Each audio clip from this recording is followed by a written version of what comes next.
মালহামাতুল কুবরা launch করার পরে আল্লাহ রাব্বুল আলামিন এই মুসলিম উম্মার এই দুরবস্থা কাটানোর জন্য ইমামুল মাহদিকে পাঠাবেন ইনশাআল্লাহ। এরপর শাম থেকে একটা বাহিনী তার সাথে যুদ্ধ করতে আসবে। আল্লাহ পাক তাদেরকে মক্কা মদিনার মাঝখানে বাইদা নামক জায়গায় ধসিয়ে দিন, ধসে যাবে, সব আসতে পারবে না। তারপরে বনু কালব নামে একটা গোত্র থাকবে আরবে, ওই কালবের সাথে ইমাম মাহদি যুদ্ধ হবে, ইমাম মাহদি জয়লাভ করবেন ইনশাআল্লাহ। কোত্থেকে আসবেন? নবীজি বলছে যখন দেখবে খোরাসান থেকে ব্ল্যাক ফ্ল্যাক্স গুলো বের হয়ে গেছে, এভাবে আসছে হাদিসে, বরফের উপরে সাঁতার কেটে হলেও তাদের সাথে যোগ দিব। ওই সময় ওয়ার্ল্ডের অবস্থা কেমন থাকবে আমরা জানি না, হাদিসে এভাবে আছে। নবীজি বলেছেন খোরাসান থেকে যে মুজাহিদিনরা বের হবেন তাদেরকে কোনো বাহিনী পরাস্ত করতে পারবে না, এমনকি তারা জেরুজালেম পর্যন্ত পৌঁছে ওটাকে জয় করবে। হাদিসে আসছে, কিছু করার নেই। হাদিস সহিহ না জয়ীফ না জাল, ওলামায়ে কেরামকে জিজ্ঞাসা করে নিন, এটা হাদিসে আছে, কিছু করার নেই। পৃথিবীর ভবিষ্যৎ লেখা হয়ে গেছে। ইমামুল মাহদি এখান থেকে মদিনা থেকে তিনি পালিয়ে চলে আসবেন মক্কায়। তিনি নেতৃত্ব নিতে চাইবেন না, মানুষ জোর করে তাকে নেতৃত্ব দিবে। হাজার আসওয়াদ এবং মাকাম ইব্রাহিমের মাঝখানে তার হাতে বায়াত নেওয়া হবে। কতজন বায়াত নেবেন? 313 জন। 300। এরপর শাম থেকে একটা বাহিনী তার সাথে যুদ্ধ করতে আসবে। আল্লাহ পাক তাদেরকে মক্কা মদিনার মাঝখানে বাইদা নামক জায়গায় ধসিয়ে দিন, ধসে যাবে, সব আসতে পারবে না।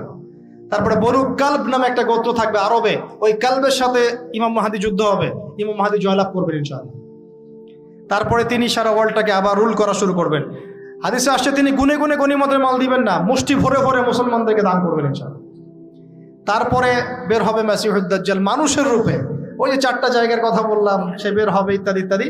এবার সে মানুষের রূপ ধরে আমাদের সমাজে প্রবেশ করবে এবং তার অনুসারীদেরকে নিয়ে ম্যাসাকার করা শুরু করবে।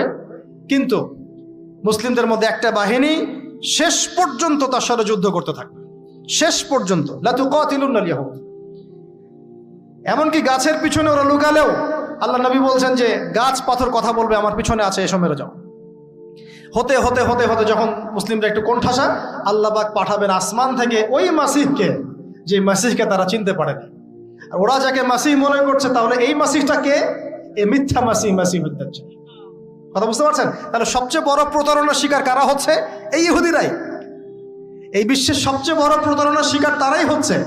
মাসিহুদ দাজ্জাল ওদেরকেই প্রতারণা করছে, বুঝতে পারেননি কথা? ওদের সাথেই সবচেয়ে বড় প্রতারণা হচ্ছে। ওরা মনে করছে এই সত্যিকারের মাসিহ, সে আসলে আমরা বিশ্ব রুল করব। সে সত্যিকারের মাসিহ নয়। ঈসা ইবনে মারিয়াম আসবেন কিভাবে সেটাও এসেছে। 2 জন ফেরেশতার কাঁধে ভর দিয়ে তিনি নামবেন শাম অর্থাৎ সিরিয়ার দামেস্ক শহরের মধ্যে। কোন শহর?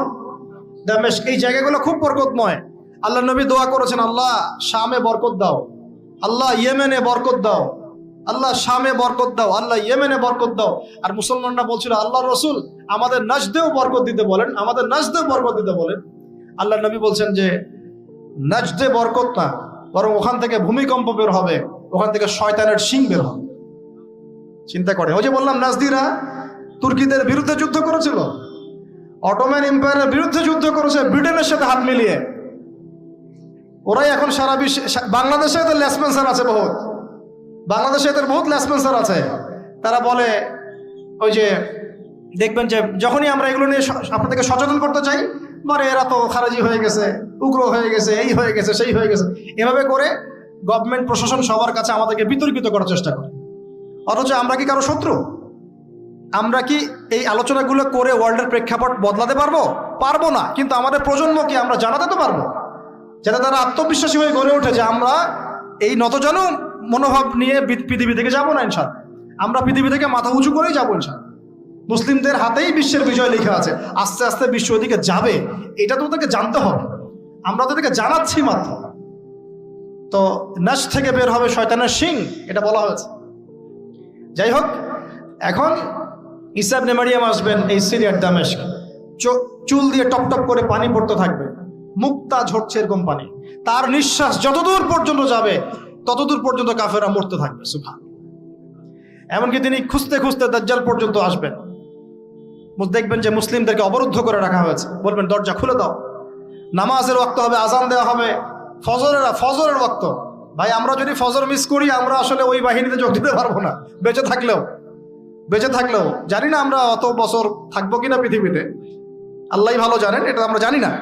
কিন্তু এই বিজয় সুবহে সাদিকের সময় লেখা আছে। আজান